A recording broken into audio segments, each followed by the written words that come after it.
नमस्कार दर्शकबिन, राष्ट्रियताको पहरेदारी, जनाधिकारको पक्षमा खबरदारी, न्युज नेपाल र एजिङ नेपालको संयुक्त प्रस्तुति कार्यक्रम बुढ्यौलीमा हजुरहरू सबैलाई स्वागत गर्दछु। म पवित्रा अधिकारी। ज्येष्ठ नागरिकका विविध विषयको संवादमूलक कार्यक्रम बुढ्यौलीमा हजुरहरू सबैलाई फेरि पनि स्वागत गर्दै आजको हाम्रो अतिथिलाई म हजुरहरूसँग भेटाउँदैछु। आज हामीसँग अतिथिको रूपमा हुनुहुन्छ सीता अधिकारी।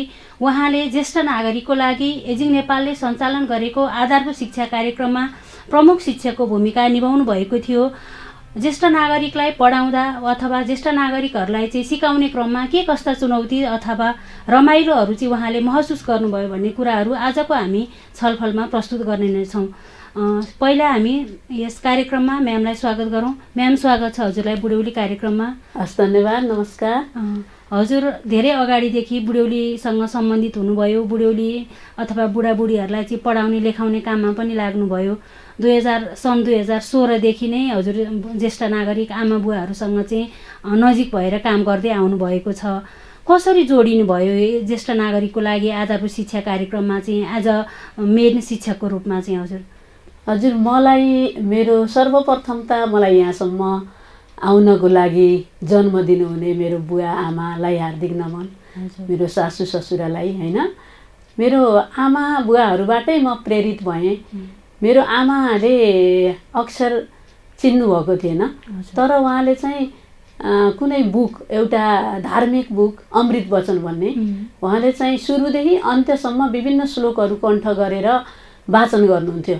अनि मलाई त्यति बेला पनि आमालाई पढाउँ लागेको थियो, तर त्यो अवसर मिलेको थिएन। जब म अष्टभुजा मन्दिर, कपनको अष्टभुजा मन्दिरमा म आबद्ध थिएँ, अनि त्यहाँ धेरै आमाहरू आउनुहुन्थ्यो धार्मिक कार्यक्रममा, अनि एजिङ नेपालले यो कार्यक्रम लग्यो र अनि मसँग सम्पर्क भयो, म जोडिन पाएँ।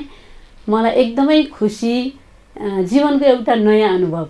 हजुर, नेपालको ज्येष्ठ पहिलो अनौपचारिक शिक्षा कार्यक्रम जुन चाहिँ ज्येष्ठ नागरिकहरूको लागि मात्रै तयार गरिएको थियो, त्यसमा चाहिँ अब पहिला त पाठ्यक्रम के हो, कसरी त्यसको मेथड के हो पढाउने होइन, शैक्षिक विधिहरू पद्धतिहरूको बारेमा पनि थाहा नभएको अवस्थामा एकैचोटि हजुरले चाहिँ कुन तरिकाबाट चाहिँ आमाहरूलाई पढाउन सुरु गर्नुभयो र कसरी उहाँहरूको चाहिँ पढाइमा रुचि जगाउनु भयो? मैले त्योभन्दा पहिला पनि म शैक्षिक क्षेत्रमै अनि विभिन्न बोर्डिङहरू स्कुलहरूमा अध्यापन गर्थेँ।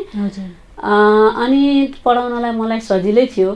अब ज्येष्ठ आमा बुवाहरूलाई कसरी पढाउने, सर्वप्रथम चाहिँ मलाई अलिकति गाह्रो हुन्छ कि जस्तो लाग्यो। तर त्यहाँ जुन वातावरण बन्यो, एजिङ नेपालले अष्टभुजाले वातावरण बनायो र त्यहाँ आमाहरू बुवाहरूको समूह निर्माण भयो। निर्माण भइसकेपछि मलाई एकदमै सहज बन्दै गयो।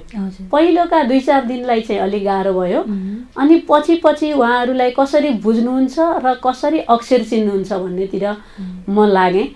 अनि लागिसकेपछि उहाँहरूलाई एउटा रमाइलो तरिका के लाग्यो भने, पहिलादेखि जुन यो हाम्रो ग्रामीण भेगतिरै पहिलादेखि नै चलिआएको जुन कपुरी क भित्र थोप्ली ख भनेर जुन पहिला जनजिब्रोले हाम्रा बुवा आमाहरूले पढ्नुहुन्थ्यो, अनि त्यही तरिका मैले जब अपनाएँ, पहिला चाहिँ चित्रको माध्यमबाट उहाँहरूलाई पढाएँ। पढाउँदाखेरि भन्दा चित्र प्लस त्यो तरिका अपनाइसकेपछि उहाँहरूलाई छिट्टै टिप्न सक्नुभयो। कपुरी क भित्र थोप्ली ख, गाई गोडे ग, घर जस्तो ग होइन। अनि यो किनभने आमा बुवाहरूले चाहिँ त्यो सुनिरहेको कुरा पहिला धेरै मानसपटलमा रहिरहेको हुनाले चाहिँ त्यो मेथड अपनाएँ। अनि त्यसपछि पहिला बुवाहरूको सङ्ख्या पनि निकै थियो, तर पछि बुवाहरूकोमा चाहिँ कमी आयो र आमाहरूको बाहुल्यता रह्यो। पछि गएर चाहिँ बिचबिचमा त्यो पढाइको क्रमलाई अगाडि बढाउँदै लैजाँदाखेरि बिचबिचमा चाहिँ गीत, कविताहरू, टुक्काहरू, उखान टुक्काहरू होइन, अनि उहाँहरूको जीवनमा घटेका घटनाहरूलाई लिएर मैले गीतहरू पनि गाउन थालेँ। त्यसपछि त उहाँहरू कक्षा छोड्नै मान्नु भएन है। एकदमै रमाइलो। अनि जुन हजुर अब यो एउटा ग्रामीण परिवर्तनको लागि हाम्रो पहल नेपालमा पनि आबद्ध हुनुहुन्छ, त्यो पनि ज्येष्ठ नागरिकै क्षेत्रमा काम गर्ने संस्था हो अथवा त्यसले के काम गर्छ? त्यसले चाहिँ हाम्रो स्याङ्जा जिल्लाको आरुचौरमा रहेको छ त्यो। हामी त्यहाँबाट यता बसोबास गर्ने हामी कयौँ व्यक्तिहरू मिलेर त्यो संस्था छ। त्यसमा चाहिँ प्रत्येक वर्षहरू शैक्षिक कार्यक्रम लगेका थियौँ अनि ज्येष्ठ नागरिकहरूको कार्यक्रम पनि लगेका थियौँ। अनि ज्येष्ठ नागरिकहरूलाई जोड्दाखेरि तर त्यो संस्थामा अझै धेरै लाभ उठाउनु भयो, बुवा आमाहरूले अझ धेरै खुसी हुनुभयो। त्यसकारण पनि त्यो संस्थामा ज्येष्ठ नागरिकको लागि पनि हामीहरूले विभिन्न कार्यक्रमहरू लैजान्छौँ। शैक्षिक त्यस्तै विभिन्न लुगा कपडाहरू लगेर बाँड्ने गर्छौँ त्यसमा पनि। अनि हजुर अब धेरै जसो चाहिँ यो ज्येष्ठ नागरिक अथवा अन्य यो साहित्यिक कार्यक्रमहरूमा पनि संलग्न हुनुहुन्छ। गीत कविता पहिला टिकटकको माध्यमबाट पनि कति सन्देशमूलक कार्यक्रमहरू गर्नुहुन्थ्यो, भिडियोहरू त्यही अनुसारको बनाउनुहुन्थ्यो। केही छ त्यस्तो तयारी आज हाम्रो ज्येष्ठ नागरिक दर्शकहरूको लागि? मैले चाहिँ यो टिकटक जब पहिला सुरु भएको रहेछ मलाई खासै थाहा भएन टिकटक। अनि पछि मलाई रमाइलो लाग्यो अनि मैले पनि विभिन्न विषयवस्तुहरूलाई जोडेर टिकटक बनाउन थालेँ। अनि मेरो चाहिँ धेरै जसो ज्येष्ठ नागरिकहरूप्रति नै बढी भएको हुनाले मैले मेरो सासू आमासँग मैले धेरै टिकटकहरू बनाउँथेँ। अहिले चाहिँ टिकटक चाहिँ हटेको अवस्था छ। तर त्यो नराम्रो गर्नेलाई हटाउनु र राम्रो गर्नेलाई प्रोत्साहन दिनुपर्ने हो होइन। अनि त्यो भिडियोहरू यति धेरै लोकप्रिय बनेको थियो। आमा पनि मेरो सासू आमा पनि साथी जस्तै हुनुहुन्छ। अनि त्यसपछि अब दैनिक हाम्रो समाजमा घटेका घटनाहरूलाई लिएर मैले टिकटक बनाउँथेँ र एकदमै रमाइलो हुन्थ्यो। अनि अहिले पनि सोधिरहनुहुन्छ सबैले होइन, त्यो बनाउन इच्छा छ। मेरो सासू आमा पनि साथी जस्तै।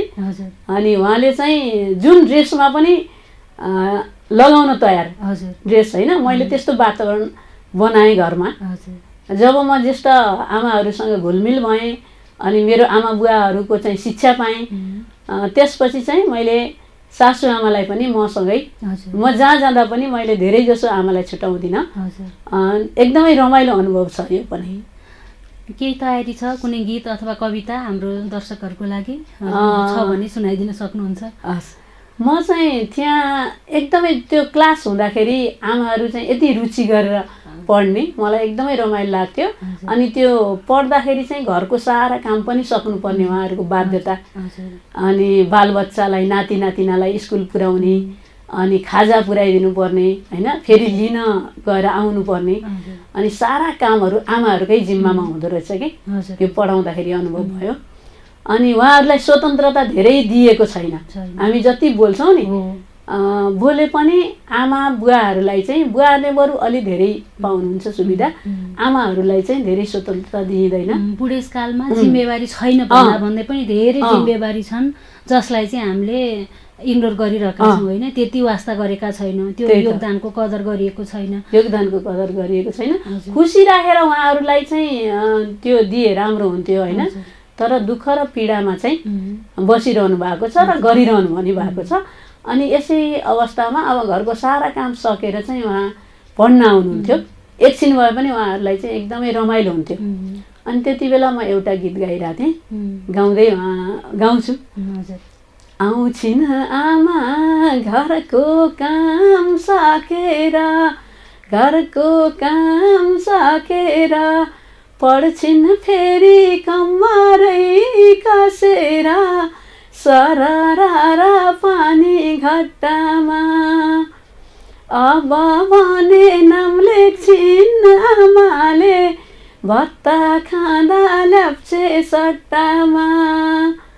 अब भने नाम लेख्छिन् आमाले भत्ता खाँदा ल्याप्चे सट्टामा।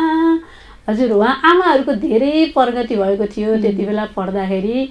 अनि अब ब्याङ्कहरूमा चाहिँ ल्याप्चे लगाउनुको सट्टामा चाहिँ के अरे साइन गर्नुहुन्थ्यो। त्यो पनि एउटा अनुभव छ। धेरै अनुभव छन् आमाहरूसँग। हजुर धेरै अनुभव छन्। एकदमै मिठो गीत सुनाउनु भयो। जुन यो गीतले चाहिँ आमाहरू त्यहाँ कक्षामा आइसकेपछि कसरी आउनुहुन्छ र आएपछि चाहिँ के हुन्छ भन्ने जस्तो ल्याप्चे लगाउने ठाउँमा उहाँहरूले आफ्नो दस्तखत गरेर चाहिँ भत्ता लिन सक्नुहुन्छ भन्ने भावको गीत हजुरले सुनाइदिनु भयो। धेरै धेरै धन्यवाद हजुरलाई। अनि हजुरले एउटा किताब पनि लेख्नुभयो थकथकी भनेर है। हजुर। त्यो किताब कुन भावनाले अथवा कुन प्रेरणाले लेख्नुभयो, त्यसको के छ भित्री कुराहरू, रहस्य केही छ किताबको? हजुर, मैले अब यही ज्येष्ठ नागरिकहरूलाई शिक्षा दिने क्रममा पहिला त एजिङ नेपालले केही समय दिनुभयो समय अनि अष्टभुजाले हाम्रो वडा कार्यालयले पनि दियो। अनि त्यतिले मात्र उहाँहरूलाई पुग्दैन। एउटा विद्यार्थीलाई त अब 10 वर्षसम्म पढ्दाखेरि त उसले बल्ल सिकिरहेको हुन्छ। आमाहरूले 6 महिना 1 वर्ष पढ्दाखेरि के आउँछ होला र होइन। अनि त्यसको लागि मैले जब कार्यक्रम सकियो मैले आफ्नै घरमा पनि छतमा लगेर पनि मैले कार्यक्रम यत्तिकै उहाँहरूलाई चाहिँ अध्यापन गरेँ। अनि त्यसै सिलसिलामा मैले एउटा आफ्ना मेरो आमासँगको कुराहरू मैले आमालाई चाहिँ अलिकति छिटै गुमाएँ। 2062 सालमा बुवालाई चाहिँ पनि अलि छिटै गुमाएँ, तर आमालाई चाहिँ आमासँगको नजिक अलिक बढी भयो। बुवालाई त्यति अनुभव गर्न पाइनँ।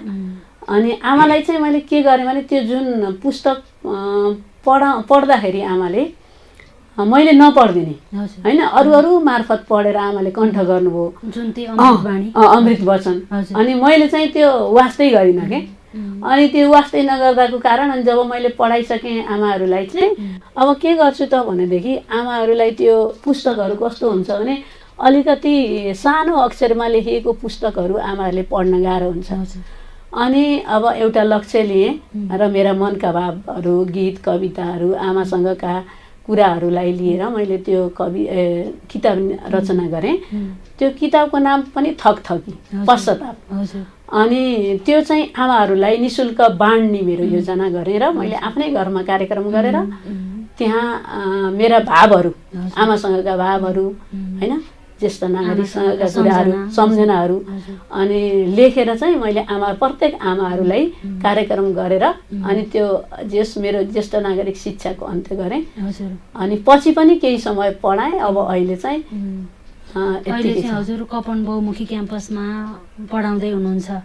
हजुरले चाहिँ आइए पढेपछि 16 वर्ष चाहिँ ग्याप गरेर अनि फेरि त्यही क्याम्पसमा पढ्नुभयो र अहिले त्यही पढाउँदै पनि हुनुहुन्छ।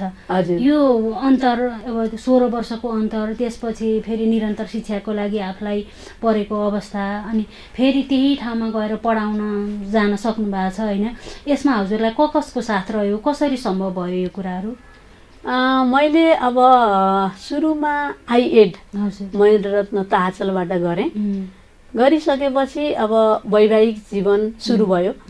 अनि वैवाहिक जीवनपछि अब शिक्षा केही नै होइन भन्नेतिर जाँदो रहेछ धेरैको कुरा हुँदाखेरि। अनि पछि चाहिँ के भयो त भनेदेखि मेरो पढ्ने इच्छा एकदमै थियो, तर विभिन्न परिस्थितिले गर्दा मैले पढ्न पाएकी थिइनँ।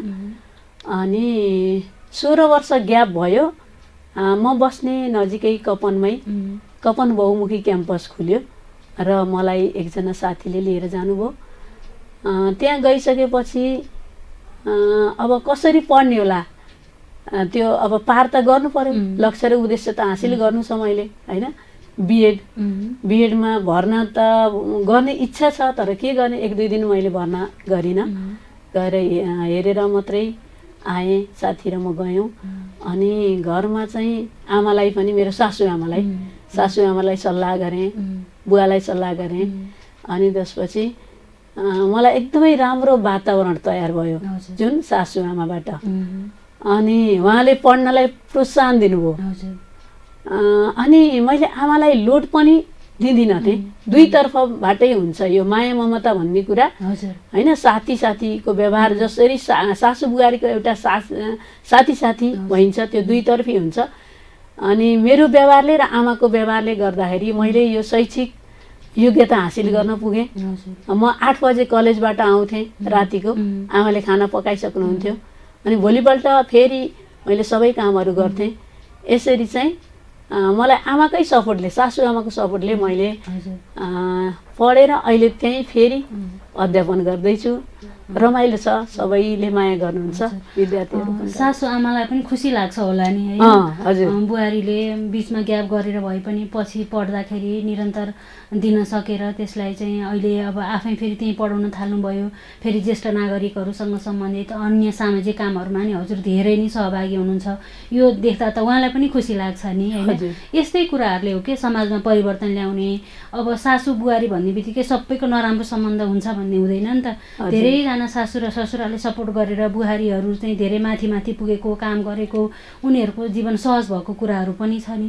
यो कुराहरूलाई चाहिँ अलिकति व्यवस्था गरिदिएका छौँ। तर यस्तो कुराहरू बाहिर आयो भनेदेखि हामी सबैको मानसिकता चाहिँ परिवर्तन हुन सक्थ्यो होइन?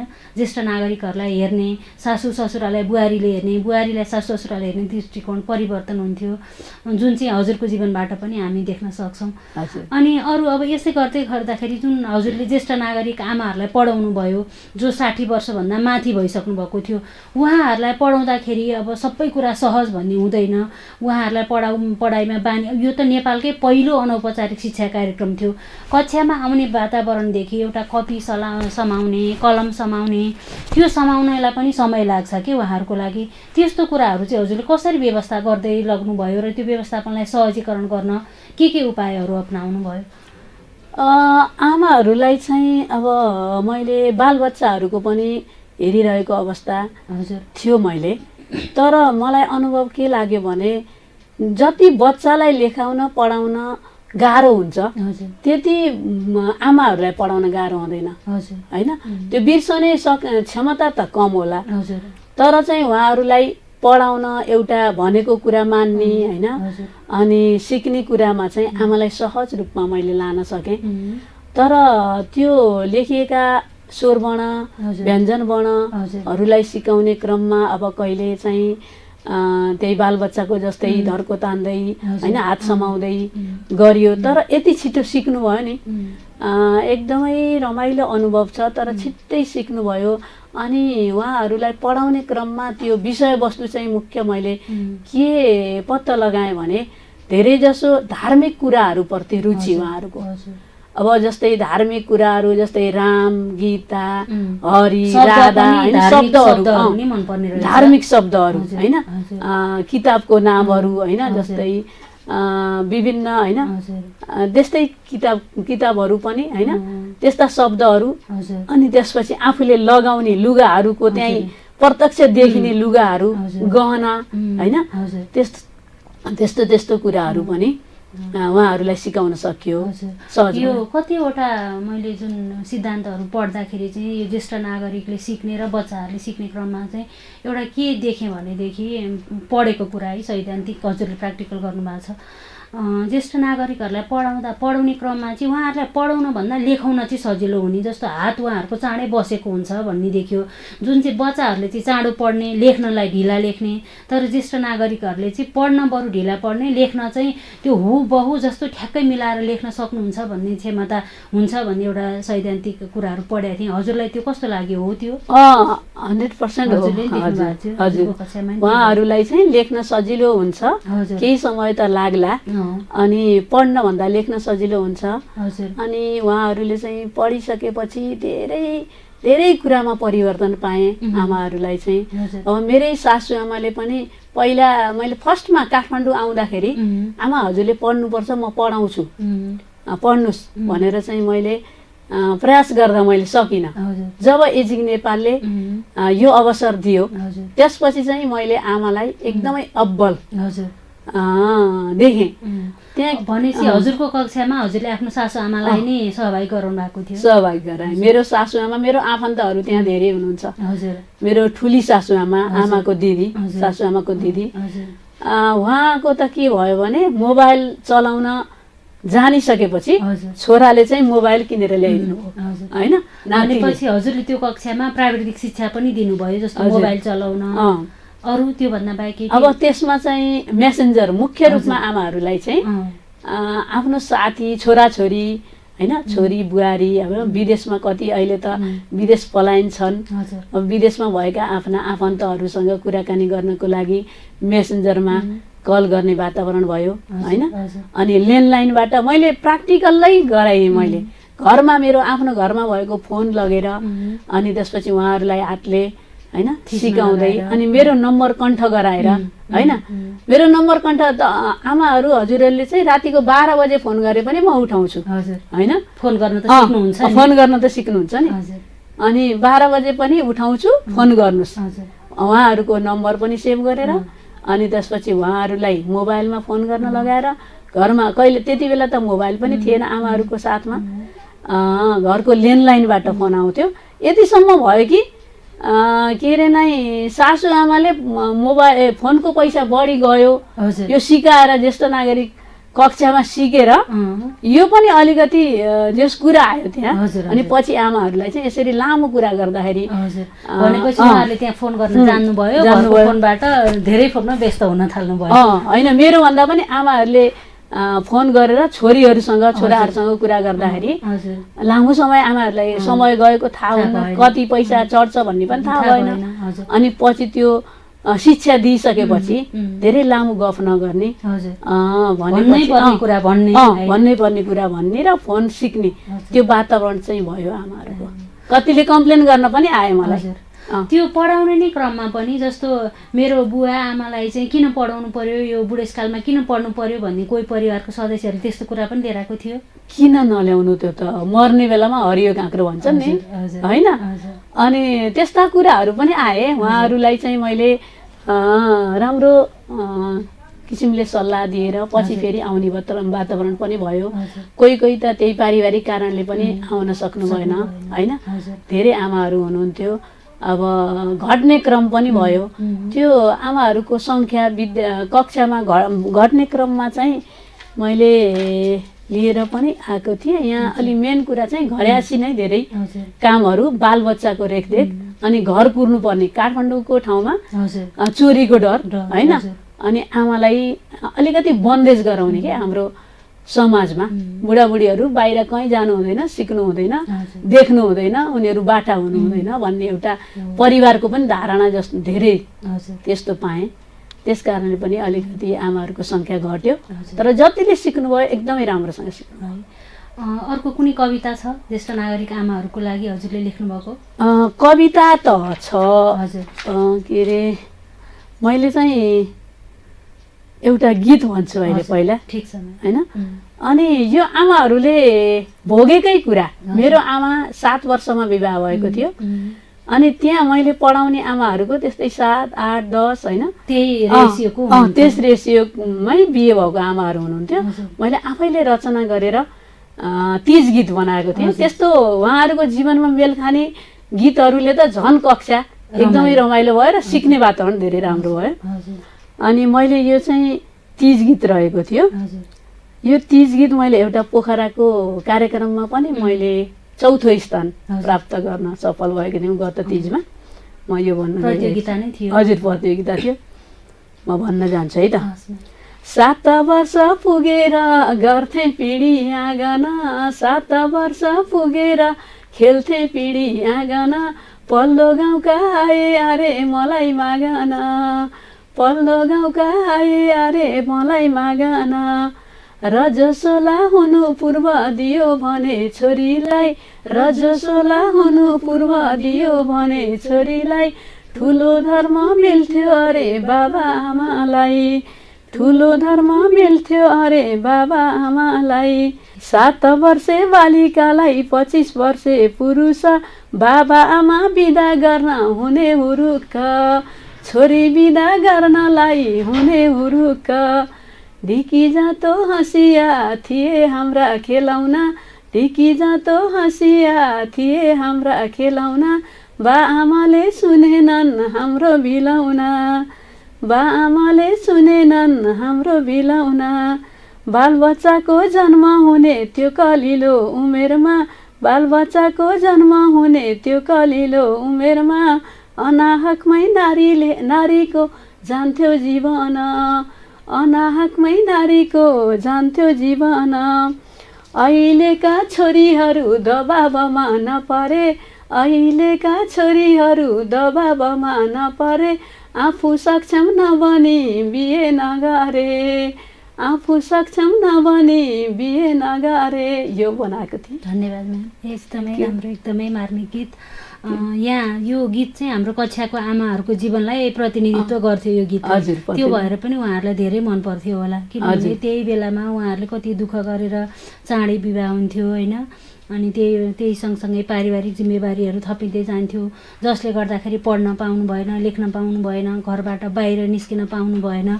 र अहिले 60 वर्षमा आइपुग्दाखेरि, 60-70 वर्ष हुँदाखेरि पनि उहाँहरूलाई त्यो पारिवारिक बन्धनले अझ छोडेको छैन कि, त्यसबाट मुक्त हुन अझ सक्नु भएको छैन होइन। हजुर, यो कुराहरू अनि जुन आमाहरू त्यहाँ पढ्न आउनुहुन्थ्यो, त्यो पढ्न आउने आमाहरूको पढ्न पाउनु भएन, तर रहर त थियो, चाहना त थियो नि त पढ्ने होइन। पढ्दै गर्दाखेरि जुन बालापनमा गुम्सिएका रहरहरू, चाहनाहरू, कतिपय अब केटाकेटीमा गर्न नपाएका चाहनाहरू, रहरहरू त्यहाँ कक्षामा देखिन्थ्यो। जस्तो बच्चाबच्चीहरूले क्लासमा देखाउने व्यवहार र ज्येष्ठ नागरिकहरूले देखाउनेमा केही फरक पाउनु भएको थियो कि उस्तै थियो कि के थियो? यो साथीसँगको घुलमिल होइन, अनि कहिलेकाहीँ त्यो जिस्किने, ठट्टा गर्ने त्यो पाराहरू के हुन्थ्यो भन्न खोजेको? त्यो एकदमै राम्रो क्वेसन गर्नुभयो हजुरले। हजुर, त्यो ठ्याक्क विद्यार्थीलाई उमेरले छेक्दैन भन्छन् नि होइन, त्यो ठ्याक्कै त्यस्तै हुने के।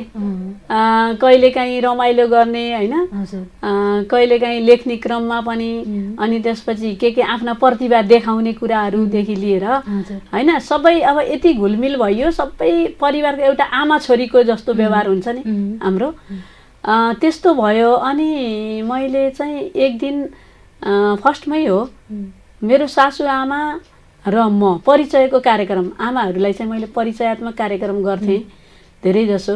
अनि त्यसपछि कार्यक्रम गर्दाखेरि मेरो र मेरो सासुआमाको सम्बन्धको बारेमा बताएँ। अनि एकजना कान्छी अधिकारी आमाले चाहिँ रुनुभएको रहेछ कुनामा बसेर। अनि रुनुभएको रहेछ, किन रुनुभयो भनेर पछि बुझ्दाखेरि चाहिँ यो सासू र बुहारीको सम्बन्ध यस्तो राम्रो पनि हुँदो रहेछ होइन भन्ने कुरा। अनि त्यो त सासू बुहारीको कुरा भयो। अर्को विद्यार्थी जीवनमा जुन बालबच्चाहरूले गर्ने एक्जाम आउँछ भने नि, पहिला एक्जाम आउने क्रममा फर्स्ट के अरे नै कसरी म फर्स्ट हुने होइन, अनि उहाँहरूलाई चाहिँ त्यो हुँदो रहेछ कि भोलि त एक्जाम, भोलि त परीक्षा हो होइन, भोलि त अगाडि गएर बोल्नुपर्छ, मैले बोल्ने परीक्षा पनि गरेँ। त्यहाँ पढेका आमाहरूले चाहिँ विभिन्न अन्य ठाउँमा पनि गएर बोल्न सक्ने होइन, त्यस्तो वातावरण पनि सिर्जना भयो यो कक्षाले गर्दाखेरि।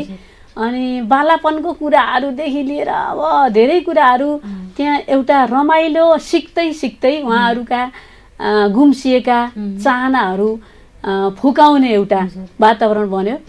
अनि अर्को कुरा त्यहाँ समूह निर्माण भयो आमाहरूको। अनि कतै जानु पर्दाखेरि उहाँहरूले साथी प्राप्त गर्नुभयो। अनि अहिले पनि मैले के गरेको छु भने त्यस्तै 20-22 जनाको एउटा समूह, आमाहरूकै समूह फेसबुक खोलेर अनि उहाँहरूको समूह निर्माण गरेको छु। अनि म कहिलेकाहीँ फोन गर्छु र रमाइलो भिडियोहरू पोस्ट गरिदिन्छु त्यसमा। अनि उहाँहरू विदेश गए पनि, अब कति आमालाई छोराले विदेश लानुभएको हुन्छ, छोरीले लानुभएको हुन्छ होइन, त्यहाँबाट पनि बोल्नु भएको हुन्छ। अनि बाटोमा भेट्दाखेरि अब हाम्रो कहिले पढाइ हुन्छ होइन भनेर चाहिँ एकदम सोधिरहनुहुन्छ। मैले ल अब अष्टभुजा त्यहाँ बन्दैछ हाम्रो, अझ अलिकति त्यहाँ निर्माणको काम पनि थियो, अहिले त्यहाँ धार्मिक कार्यहरू भइरहेछ। अनि हुन्छ भनेर आमालाई भनिरहेको छु, कुनै अप्ठ्यारो पर्यो भने मसँग आउनुहोस् सिक्नको लागि भनेर पनि भन्छु। बाटोमा ठोकिरहन्छु म आमाहरूसँग, अनि निकै रमाइलो लाग्छ मलाई। एकदमै आत्मीयता भयो है। यो ज्येष्ठ नागरिकहरूको आनी बानीकै कुरा गर्दाखेरि जस्तो एजिङ नेपालले त्यो कपनको पहिलो भयो यस्तो शैक्षिक कार्यक्रम अन्त पनि सुरु गर्यो नि। अन्ततिर यो अवलोकन गर्न जाने क्रममा चाहिँ कतिपय आमाहरूले साथीहरूलाई कपाल तान्दिने, पछाडिबाट जिस्किनको लागि, रमाइलोको लागि, ख्यालठट्टाको लागि होइन, कहिलेकाहीँ साथीको सिसा कलम लुकाइदिने, अनि छैन भनिदिने, फेरि एकछिनपछि दिने, इरेजरहरू लुकाइदिने होइन, यो क्रियाकलाप के जस्तो एउटा बच्चा बेलामा गर्नु नपाएको तर दबिएर रहेको, कक्षामा गयौँ भनेपछि चाहिँ त्यो गर्नै पर्ने जस्तो गरेर होइन, त्यस्तो बिहेभियरहरू, त्यस्तो बानीहरू पनि कति ठाउँमा देखिरहेको छ कि अरू कक्षाहरूमा पनि त्यो पनि देखिन्थ्यो। अनि जस्तो अब अहिले हजुर घरमा बस्नुहुन्छ, आफ्नो सासु आमालाई पनि कति टिकटकहरूमा हजुरले सँगसँगै लिएर जानुहुन्छ, हजुरको सोसियल मिडियाहरू हेर्दाखेरि हजुरहरू आमा छोरी हो कि सासू बुहारी अथवा दिदी बहिनी त्यो छुट्याउनै सकिँदैन। त्यो सहज वातावरण निर्माण गर्न चाहिँ कसरी सफल हुनुभयो? अब यो चाहिँ कस्तो हुन्छ भने नि हरेक आमाहरू चाहिँ त अब कति दुःख कष्ट सहेर यहाँसम्म आउनुभएको छ होइन। त्यो सहेर आउनुभएको छ, त्यो समयमा चाहिँ आर्थिक अभाव होला, आफ्नो परिवारमा दिन सक्ने माया खानपान त्यो दिन सक्नु हुने थिएन होला। अहिले आउँदाखेरि सहज भएको छ, छोरा छोरीहरूले राम्रो प्रगति गरेका छन् होइन। अब कतिपय बुहारीहरूले चाहिँ त्यही पहिलाको कुरा लिनुहुन्छ कि मलाई सासूले यस्तो गरेकी हो, यसलाई मैले हेला नै गर्नुपर्छ होइन, अनि उसलाई केही सिकाउन हुन्न र मिठो खाना दिनु हुँदैन होइन, त्यस्तो भावना हुन्छ। तर कुरा के भने नि एकजना सहज भइदियो भने अर्को स्वतः सहज हुन्छ कि होइन। अनि अब धेरै ज्येष्ठ आमाहरूलाई एउटा कुरा के हुन्छ भने त्यो अलिकति क्षुद्र वचन नमिठो शब्द चाहिँ एकदमै गढिहाल्छ कि, किनकि उहाँहरूले चाहिँ धेरै उहाँहरूलाई गर्छ कि। अनि त्यसैलाई सल्लाह गरेर रमाइलो पाराले लग्यो भने एकदम सहज हुन्छ। अनि फेरि मेरो सासू आमा त एकदम सकारात्मक सोच भएको व्यक्ति होइन। अनि म पनि मेरो पारिवारिक अवस्था, मेरो आमा बुवा दाजु भाउजूहरू होइन, मेरो ससुरा मेरो श्रीमान पनि एकदम सहयोगी अनि सकारात्मक सोच भएको। त्यस कारणले पनि मैले आमालाई चाहिँ मैले जति पनि गर्छु यो जीवित अवस्थामा गर्ने हो कि। त्यो मरिसकेपछि चाहिँ अब हाम्रो संस्कारमा दान धर्म गरिन्छ नि, दान गरिन्छ नि, मेन श्राद्ध दान होइन। आमालाई यस्तो मन पर्थ्यो उस्तो मन पर्थ्यो होइन भनेर त्यो दान गर्नु बेकार छ कि होइन। यो जीवित अवस्थामा एउटा आरामदायी बिस्तारा, राम्रो लुगाहरू होइन, मिठो वचन, समयमा खानेकुरा अनि औषधि। अहिले कस्तो देख्छु भने मैले धेरै जसो ज्येष्ठ आमा बुवाहरू चाहिँ अलिकति त्यो औषधि समयमा नखाएर दिने मान्छे छैन, औषधि समयमा दिने मान्छे छैन, खानपान समयमा हेर्ने मान्छे छैन। अनि अब छोरा बुहारीहरू सबै काममा जानै पर्यो, काममा गए पनि व्यवस्था मिलाउन सकिन्छ। नेपालमा त सहज छ, विदेशमा घरमा काम गर्ने राख्न अब अलिकति आर्थिक विपन्नता भएको व्यक्तिहरूलाई पनि उचित सम्मानका साथ हामीले घरमा राख्न सकिन्छ होइन, र त्यो सुविधा लिन सकिन्छ। त्यसकारण मैले यो टेलिभिजनबाट यो कार्यक्रमबाट के भन्न चाहन्छु भने यदि धर्म गर्नु छ भने जीवित आत्मालाई धर्म गर्नुहोस् होइन। उहाँहरूको चित्त नदुखाउनुहोस्, पछि गरेर केही हुनेवाला छैन। त्यस कारणले पनि मैले मेरो सासू आमालाई म हरेक कार्यक्रममा कहीँ जाँदैछु भने आमालाई जाने इच्छा छ भने मैले लिएर जान्छु होइन। मेरो माइती घरमा आमा त यति लोकप्रिय हुनुहुन्छ, म बरु नगए पनि हुन्छ, आमालाई त्यति सम्मान गर्नुहुन्छ कि त्यति खोज्नुहुन्छ। सहयोगी भावना। फेरि कतै केही कार्यक्रम छ भने आमा अगाडि पुग्नुहुन्छ, त्यो टप्परी लाउनदेखि लिएर होइन, विभिन्न के अरे धार्मिक कार्यक्रम, सांस्कृतिक कार्यक्रम, विवाह व्रतबन्ध त्यसमा चाहिँ आमालाई धेरै खोज्छन्। अनि अरू जस्तो अब मैले ज्येष्ठ नागरिकहरूलाई पनि के भन्न चाहन्छु भने हजुरहरूले सक्नुहुन्छ, जति सक्नुहुन्छ बसेर काम छैन होइन। आफ्नो शारीरिक अवस्था हेरेर सहयोगको भावना जगाउनुपर्छ। अनि दुईटा पाङ्ग्राले चल्छ भन्छन् नि होइन। अनि त्यसपछि त्यसरी नै हाम्रो समाज राम्रो हुन्छ, सम्बन्ध राम्रो, समाज राम्रो हुनको लागि सबैतिरबाट राम्रो हुनु पर्यो होइन। ज्येष्ठ नागरिकले पनि आफूले सकेको गर्नु पर्यो, आफूलाई सक्रिय राख्नु पर्यो, परिवारले पनि त्यही अनुरूपको वातावरण मिलाइदिनु पर्यो, सहयोग गरिदिनु पर्यो। अनि जुन अहिले हजुरले भन्नुभयो नि यो विवाह व्रतबन्धमा पूजा कार्यक्रममा आमा अगाडि जानुहुन्छ, उहाँलाई टपरी लाउनदेखि सबै आउँछ भनेर, यो कस्तो भयो भनेदेखि ज्येष्ठ नागरिकहरू ज्ञान सिपका खानी भनेर भन्छ, उहाँहरूलाई त्यो हरेक कुराहरूको ज्ञान छ के, हरेक कसरी चलाउने कसरी गर्ने याद छ। तर नयाँ पुस्तामा त्यो हस्तान्तरण भएन कि। हजुरले आमाबाट के त्यस्तो कुनै सिपहरू लिनुभएको छ? मैले सिपहरू लिइसकेको छु हजुर। अब मलाई पर्यो भने चाहिँ मैले काम चलाउन सक्छु हजुर। तर अब आमाहरू जतिको विज्ञ हामी छैनौँ हजुर। अब ज्येष्ठ आमा बुवाहरूलाई उहाँहरूले गर्न सक्ने कुनै कुराहरू दिएर राष्ट्रले अलिकति उहाँहरूलाई पनि हेरेर आर्थिक रूपमा पनि त्यस्तो वातावरण गराउन सक्यो भने आमाहरू अझ धेरै सक्रिय हुनुहुन्छ, बुवा आमाहरू होइन। त्यसकारण चाहिँ उहाँहरूको सिप अथाह छ, हामीहरूले त्यो थाहा नपाएको मात्रै हो होइन, मूल्याङ्कन गर्न नसकिएको। उहाँहरूको अनुभव कति धेरै छ। हामीहरूले तरकारी चाख्नको लागि नुन चाख्नुपर्छ भने होइन, तरकारी कस्तो छ भनेर नुन चाख्न पर्छ भने आमाहरूलाई चाहिँ त्यो केही पनि नचाहिकन यति मिठो बन्छ होइन। उहाँहरूले बनाएको खाना, मेरो आमाले बनाएको खाना त सबैले मन पराउनुहुन्छ होइन, अनि लोकप्रिय नै हुनुहुन्छ। त्यही त यसै यो ज्येष्ठ नागरिकहरूमा चाहिँ भएको सिपहरू चाहिँ अब नयाँ पुस्तामा ल्याउनको लागि चाहिँ अब कतिपय अहिले पुस्तान्तरण भनेर कार्यक्रमहरू भइरहेका छन् होइन, सिप हस्तान्तरणको कार्यक्रमहरू भइरहेका छन्। जस्तो ज्येष्ठ नागरिकहरूमा जुन सिपहरू छ त्यो युवाहरूलाई दिने, युवाहरूले उहाँहरूबाट सिक्ने भन्ने कुराहरू, यो कार्यक्रम हाम्रो वडातिर पनि हजुरहरूले त्यस्तो के भएको याद छ हजुरलाई, गर्न सफल हुनुभएको छ अथवा अष्टभुजाले कुनै त्यस्तो कार्यक्रम गरेको छ अहिलेसम्म? त्यस्तो खोइ म त्यति धेरै यो थाहा पाएको छैन होइन। ज्येष्ठ नागरिकको कार्यक्रमहरू कमै हुन्छन्, तर यसलाई चाहिँ अझ धेरै ल्याउनु पाएदेखि प्रभावकारी हुन्थ्यो भन्ने लाग्छ मलाई। अनि ज्येष्ठ नागरिक जुन हजुरले कक्षा पढाइरहँदाखेरि होइन, त्यहाँ आउने आमाहरू धेरै प्रकारको पारिवारिक स्थितिबाट आइरहनु भएको थियो। कोही अलिकति कुलीन घरानाबाट हुनुहुन्थ्यो भने कोही सामान्य खाना लाउन पुग्नेबाट मात्र हुनुहुन्थ्यो। त्यसरी आमाहरू थरी अब ब्याकग्राउन्डबाट आउँदाखेरि त्यहाँ उहाँहरू घुलमिल हुने, बस्ने होइन, त्यो वातावरण कस्तो थियो? आमाहरूलाई सहज थियो अथवा थिएन? त्यो वातावरण त अब हामी एउटै परिवारको पनि त कहिलेकाहीँ झगडा हुन्छ।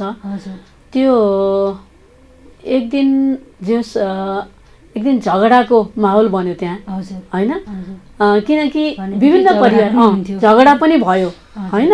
अनि त्यो झगडाले गर्दाखेरि आमाहरू कति दिनसम्म नबोल्ने होइन। अनि एकजना त्यो झगडा जोसँग भएको थियो, एकजना आएको दिन अर्को नआउने होइन, आए पनि फुत्त भाग्ने त्यस्तो थियो। अनि पछि उहाँहरूलाई चाहिँ मैले व्यक्तिगत रूपमा भेटेर सम्झाइसकेपछि अनि त्यसपछि त्यो सहज हुन गयो। अनि त्यो हाम्रो समाजले होइन, समाजमा कस्तो भाषा सिकिरहेको छ, कुन वातावरणमा आएको छ, कसले कति सहन सक्छ होइन। कसैले कुनै कुराहरू धेरै सहन सक्छ भने कसैले चाहिँ सहन पनि सक्दैन होइन। कुनै कुरा सकारात्मकै कुरा हुन्छ भन्नु छैन, नकारात्मक कुरा पनि सहन सक्न पर्यो नि त कसैले चाहिँ। त्यसरी चाहिँ कहिलेकाहीँ हुन्थ्यो, नहुने होइन यसरी। अनि विभिन्न परिवारबाट आउनुहुन्थ्यो आमाहरू, कसैले मकै पोल्ने, कसैले तरकारी बेच्ने होइन, गाडामा तरकारी बेच्ने। तर त्यो कक्षा चाहिँ छुटाउन मन गर्नुहुन्थेन। त्यो रमाइलो एउटा फ्रेस हाँस्ने, बोल्ने, रमाउने, अब त्यहाँ विभिन्न गीतहरू लाएर अब प्रत्येक शुक्रबार चाहिँ मैले उहाँहरूलाई चाहिँ विविध कार्यक्रमहरू गराउँथेँ, अतिरिक्त क्रियाकलापहरू गराउँथेँ प्रत्येक शुक्रबार। अनि कसैले कविता, कसैले के कसैले लेखेर अलिकति हाम्रो कक्षामा कस्तो हुनुहुन्थ्यो भने कोही अलि धेरै पढ्नुभएको आमा पनि थियो, 5-6 कक्षा पढेर छोडेर होइन। अनि उहाँहरूले लेखेर पनि ल्याउनुहुन्थ्यो। उहाँलाई सिकाउने र सिक्दै नसिकेकोलाई सिकाउँदाखेरि चाहिँ अलिकति फरक पाइयो। त्यस्तो विद्यार्थी हुनुभयो भने त कहिलेकाहीँ हजुरको अनुपस्थितिमा त उहाँले कक्षा पनि चलाइदिनु सक्नुहुन्छ। कक्षा पनि मैले अब त्यो ग्रुपमा चाहिँ एउटा आमालाई अब बनाइदिएको थिएँ, नाइके बनाइदिएको थिएँ। अनि उहाँले चाहिँ कक्षा चलाउनुहुन्थ्यो र भोलिपल्ट मलाई रिपोर्ट गर्नुहुन्थ्यो गइसकेपछि। कहिलेकाहीँ त्यस्तो अवस्था हुन्थ्यो, धेरै रमाइलोसँग बित्यो। अनि यो कक्षाबाट आमाहरूले चाहिँ निकै कुरा सिक्न पाउनुभयो क्या। अब जस्तै दैनिक जीवनमा हाम्रो घरमै हुने कुराहरू, जस्तो अब पानी तान्नको लागि पनि त त्यो बटन दबाउन कतै करेन्ट लाग्छ कि होइन, अन अफ भन्ने कुराहरू भयो। अनि अर्को कुरा हस्पिटलमा गएर त्यो के अरे नै नम्बरहरू, कोठा नम्बर पत्ता लगाउने, यति नम्बर कोठामा जाऊ है भनेपछि कोठा नम्बर पत्ता लगाउने। अनि अर्को जेब्रा क्रसिङबाट होइन, बाटो काट्ने, अनि त्यसपछि गाडीमा लेखिएको त्यो अक्षरले गर्दाखेरि आमाहरू कहाँ जाने, यो गाडी कहाँ जाने रहेछ त होइन भनेर चाहिँ आमाहरूलाई चाहिँ सहज भयो। अनि हेरेर बोर्डहरू पढेर अनि विभिन्न पत्रिकाका हेडलाइनहरू पढेर चाहिँ मैले पत्रिका पनि लगिदिने होइन, लगेर अब प्र्याक्टिकलै गराएको हुनाले आमाहरूलाई एकदमै सहज भयो। हजुर। अनि त्यहाँ जस्तो आमाहरू पढ्न आउँदाखेरि कहिलेकाहीँ अब पारिवारिक दुर्व्यवहारमा पर्नुभएको अथवा पारिवारिक हिंसामा पर्नुभएको त्यस्तो केही घटनाहरू हजुरसँग उहाँहरूले सेयर गर्नुभएको त्यो केही घटनाहरू छ म्याम? घटनाहरू त कैयौँ छन्, कैयौँ कति धेरै छन् बाहिर, तर पनि त्यसरी खुलेर बोल्न चाहनुहुन्न आमाहरू होइन। अनि परिवारमा दबाउने होइन, धेरै जसो परिवारमा धेरै के हुँदो रहेछ भने नि अलिकति सम्पत्तिको कारण है, पैसाको कारण नै विवाद आउने र ज्येष्ठ नागरिकहरूलाई चाहिँ अलिकति हेला भावना, जस्तै अब उहाँहरूले पाउने भत्ता होइन, त्यो भत्ता नै लुटिदिने के। अब छोरा छोरी बुहारीहरूले कति धेरै कमाउँदा त पुगेको छैन त्यो के अरे नै 3-4 हजार मन्थली आउने भत्तालाई अहिले बल्ल 4,000 भयो होइन। त्यो भत्ताको कारणले उहाँहरूलाई मानसिक टर्चर के है, अरू कुरा नभए पनि निद्रा नलाग्ने होइन, किनकि आफ्नो हातमा केही नै नहुँदो रहेछ भन्ने हुँदो रहेछ कि होइन। अनि त्यो छोराछोरीमा अलिकति छोरीलाई, छोरासँग बसिरहेको छ, छोरीलाई अलिकति केही दियो भने होइन, अनि त्यसमा पनि विवाद गर्ने। अनि त्यसपछि यतिसम्म पनि भयो कि त्यहाँ कुनै एउटी आमाको एउटा छोराको स्कुलै थियो होइन, तर आमा चाहिँ एउटा पुरानो घरमा राखिएको थियो आमालाई होइन। त्यो पुरानो घरमा राखिएको थियो, त्यहाँ भाडा आउँथ्यो अलिअलि, त्यो भाडा पनि उठाएर ल्याइदिने होइन, एकदमै रित्तो पारिदिने कि। त्यस्तो मानसिकता पनि छोरा होइन। मेन कुरा चाहिँ कस्तो हुन्छ भने यहाँबाट जति पनि बुहारीहरूले सुन्नु भएको छ मेरो कार्यक्रम होइन, हामी एक दिन मर्नुपर्छ होइन। कोही यो संसारमा चाहिँ अजम्बरी कोही पनि छैन। त्यसकारण चाहिँ त्यस्ता ज्येष्ठ नागरिकहरूलाई कहिले पनि हेला होइन, आफ्ना नन्द अमाजुप्रति नराम्रो भावना होइन। तपाईँलाई केही छ भने सल्लाह गर्नुहोस् होइन, तर ज्येष्ठ आमाहरूलाई चाहिँ रुवाउने काम नगर्नु होला। यसरी चाहिँ छोरीलाई अलिकति माया देखाउने बित्तिकै के अरे नै अब आमालाई अपहेलना गर्ने, यताउता अब मोबाइलहरू केही पनि नदिने, कुरा नगराउने, धेरैसँग भेट नगराउने होइन। अब उहाँहरूलाई त के थाहा हुन्छ त, लगिदिए पो जाने हो। यस्तो चाहिँ हुन्थ्यो, धेरै हुन्थ्यो। आमाहरूले मसँग चाहिँ धेरै गुनासो पोख्नुहुन्थ्यो, तर मैले चाहिँ अब बाहिर त्यति गोपनीयता पनि कायम गर्नु, उहाँहरूले हजुरलाई विश्वास गरेर भनिसकेपछि त्यो कुरालाई फेरि बाहिर ल्याइदिएर झन् उहाँलाई त्यो परिवारमा अप्ठ्यारो पार्ने सल्लाह दिन पनि भएन, त्यो कुरा बाहिर ल्याइदिन पनि भएन। हजुर अन्त्यमा जुन हजुरले ज्येष्ठ नागरिक आधारभूत शिक्षा कार्यक्रमको पहिलो शिक्षक भएर नेपालमा पहिलो कार्यक्रम थियो, हजुरले पढाउनु भयो, त्यहाँबाट आफूले पनि सिक्नुभयो, आमाहरूलाई पनि सिकाउनु भयो, एकदमै अविस्मरणीय। त्यहाँ पढाउन लागेपछि बिर्सँदै नबिर्सिएको कुनै त्यस्तो घटना छ भनेदेखि त्यो सुनाइदिनुहोस् न। अब यस्ता त धेरै कुराहरू छन् होइन। अब रमाउने, आमाहरूले कक्षा छोड्न नमान्ने होइन, अनि त्यसपछि दैनिक उपस्थित हुने, अनि अब मेरै घरमा पनि आएर पढ्ने होइन। अब त्यस्तो चाहिँ धेरै नै छ। रमाइलो कुरा त्यहाँ चाहिँ आमाहरूले अब मादल बजाउने होइन, आमा केही न केही प्रतिभा हुन्छ कि आमाहरूको होइन, हामी सबैको प्रतिभा हुन्छ। अनि त्यहाँ अब विभिन्न सङ्गीतका सामग्रीहरू ल्याएर हामी रमाइलो गर्थ्यौँ। अब त्यही सङ्गीत नै त्यहाँको मुख्य रह्यो। सङ्गीतले गर्दा नै ज्येष्ठ नागरिक कक्षा सफल भयो होइन। विभिन्न गीतहरू, कविताहरूले गर्दाखेरि यो एकदम सफल हुन पुग्यो। मैले ज्येष्ठ नागरिक, ज्येष्ठ आमाहरूलाई चाहिँ लिएर, जस्तै कस्तो भने जीवनको उत्तरार्धमा कस्तो हुन्छ, अब एउटा ठुलो छोराले ठुलो घर बनाइरहेको अवस्था हुन्छ, त्यहाँ कोही पनि हुँदैनन्, अनि आफू तलमाथि त्यो भराङ चढ्दा ओर्लिँदा होइन निकै गाह्रो अवस्था, त्यसैलाई लिएर ज्येष्ठ नागरिकहरूलाई नै लिएर एउटा कविता जीवनको उत्तरार्ध छोटो गरी है। हुन्छ हुन्छ। यो शार्दूल विकृत छन्दमा छ।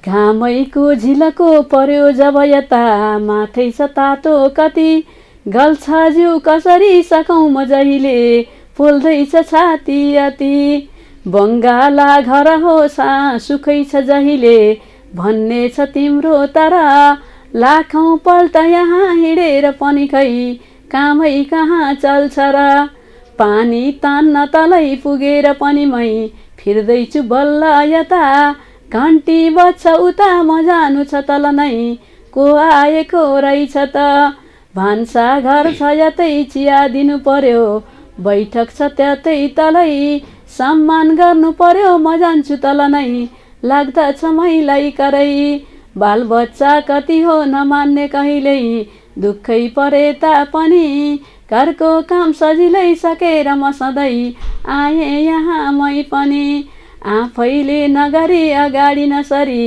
पेटै कहाँ भर्छ र, झर्किन्छन् घरका जहाँ कसको के नै गरेकी छु र, खुट्टा दुख्छ यता अशक्त छु नि है कसले बुझेको छ र, माया मोह लाग्छ अनन्त सधैँ साथी छ लौरी, तर माया मोह अनन्त लाग्छ सधैँ साथी छ लौरी तर। एकदमै धन्यवाद म्याम, हजुरको यो रचनाको लागि, हजुरको समयको लागि, हजुरको संवादको लागि, हाम्रो कार्यक्रममा आइदिनु भयो, आफ्नो कुराहरू अनुभवहरू हामीसँग साझा गर्नुभयो, यसको लागि हजुरलाई धेरै धेरै धन्यवाद। हस् धन्यवाद। मलाई पनि यहाँसम्म आएर मेरा कुरा ज्येष्ठ नागरिक सम्बन्धी होइन मेरो बुवा आमा सासू ससुरा सँग सम्बन्धित कुरा गर्न पाएँ, धेरै धेरै धन्यवाद। हस्। दर्शकवृन्द, आज हामीले सीता अधिकारीसँग कुरा गऱ्यौँ। उहाँले ज्येष्ठ नागरिक आमा बुवाहरूलाई नेपालमा पहिलो कार्यक्रम मार्फत पढाउने लेखाउने काम गर्नुभयो। विभिन्न रचनाहरूको माध्यमबाट, गीतको माध्यमबाट उहाँहरू आमाहरूसँग नजिक भइरहनुभयो। यसै सन्दर्भमा हामीले आजको बुढ्यौली कार्यक्रममा कुराकानी गऱ्यौँ। हजुरहरूलाई यो कार्यक्रम कस्तो लाग्छ, कार्यक्रमसँग सम्बन्धित केही प्रतिक्रियाहरू छ भने हामीलाई सम्पर्क राख्नुहोला। यति भन्दै म बिदा हुन्छु। नमस्कार।